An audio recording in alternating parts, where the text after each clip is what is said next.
बहू बनी मुसीबत। गांव माधोपुर में शशि बहन का परिवार रहता था। शशि का एक बेटा, बहू और बेटी थी। पति और बेटा किसान थे जो सुबह खेत में जाते और सारा दिन मेहनत के बाद शाम को घर लौटते।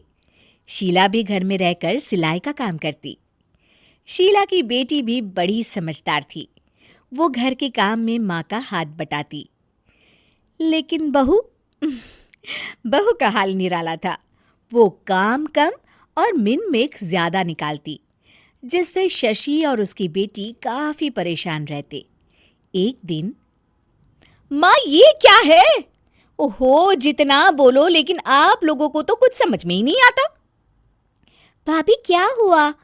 और माँ अभी सिलाई कर रही हैं, उन्हें बार बार मत उठाइए। मुझे बताइए हुआ क्या है? ये देखो सोनम, दूध उबल रहा है और बस गिरने ही वाला है।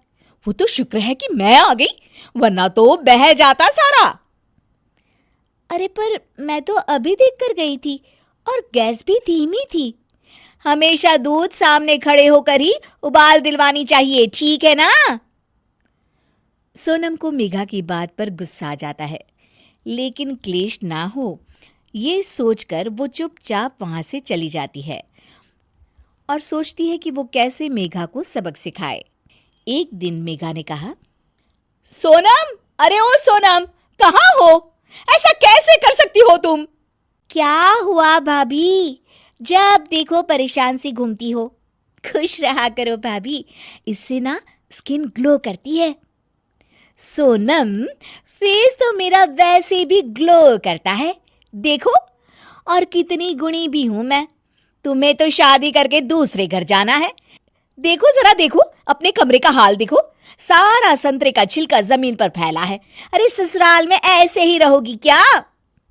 भाभी करना ही क्या है, वहीं पड़े पड़े सूख जाएंगे, फिर पीस कर पैक बना लेंगे। आप भी ना भाभी, चिल करो। मेघा गुस्से से वहां से निकल जाती है। हर बात पर मीन मेक करने वाली मेघा एक दिन फिर चिल्लाने लगती है, माँ, अरे माँ सुनो तो जरा। अब क्या हुआ मेघा, क्यों चिल्ला रही हो?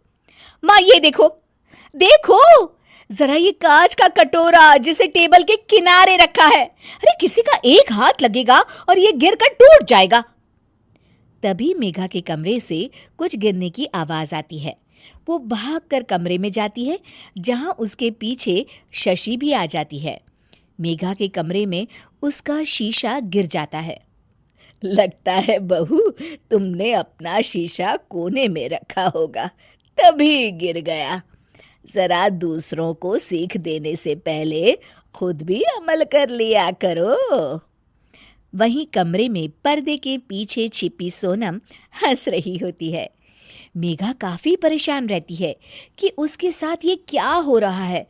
वो सोचती है कि कैसे वो अपनी सास और ननद के सामने खुद को होशियार साबित करे।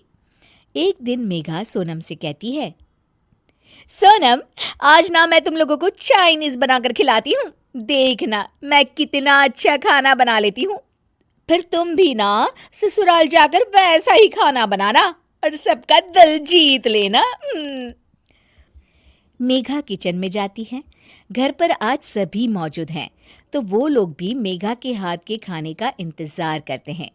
किचन में मेघा ढेर सारा चाउमीन बनाती है और हर किसी की प्लेट में डालकर सबको दे देती है। अचानक उसका पति हिमांशु बोल उठता है, थू, थू, क्या है ये? कितना गंदा बना है, छी! मेघा की शक्ल रोनी सी हो जाती है कि तभी सोनम बोल पड़ती है, ओहो भाभी, ये क्या बनाया है? ऐसा बनाऊंगी मैं ससुराल में जाकर, तो वो लोग तो पक्का मुझे भगा देंगे ऐसा खाना खाकर। पूरा घर हंसने लगता है।